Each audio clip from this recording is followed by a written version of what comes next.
আসসালামু আলাইকুম। এই মুহূর্তে চলে এলাম ঐতিহ্যবাহী সৈন্যবাদ হাই স্কুল মাঠে। এক বিশাল গরু ছাগলের হাট।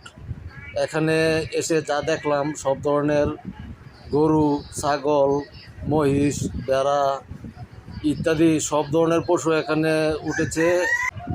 এখানে ক্রেতা বিক্রেতার এক মহামিলন মেলায় পরিণত হয়েছে। যারা ভাবছেন আজ পশু কিনবেন কুরবানির জন্য, তারা অবশ্যই চলে আসতে পারবেন সৈন্যাবাদ হাই স্কুল মাঠে।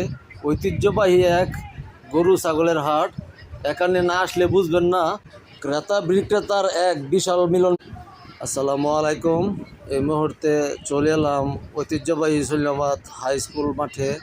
এক বিশাল গরু ছাগলের হাট। এখানে এসে যা দেখলাম, সব ধরনের গরু, ছাগল, মহিষ, ভেড়া ইত্যাদি সব ধরনের পশু এখানে উঠেছে।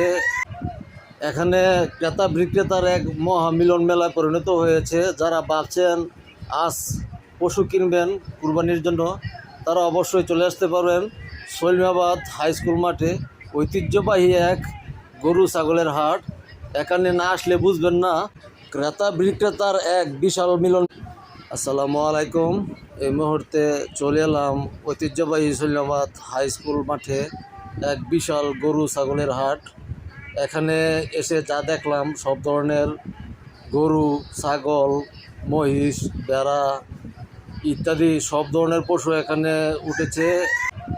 এখানে ক্রেতা বিক্রেতার এক মহামিলন মেলায় পরিণত হয়েছে। যারা ভাবছেন আজ পশু কিনবেন কুরবানির জন্য, তারা অবশ্যই চলে আসতে পারবেন সৈন্যাবাদ হাই স্কুল মাঠে।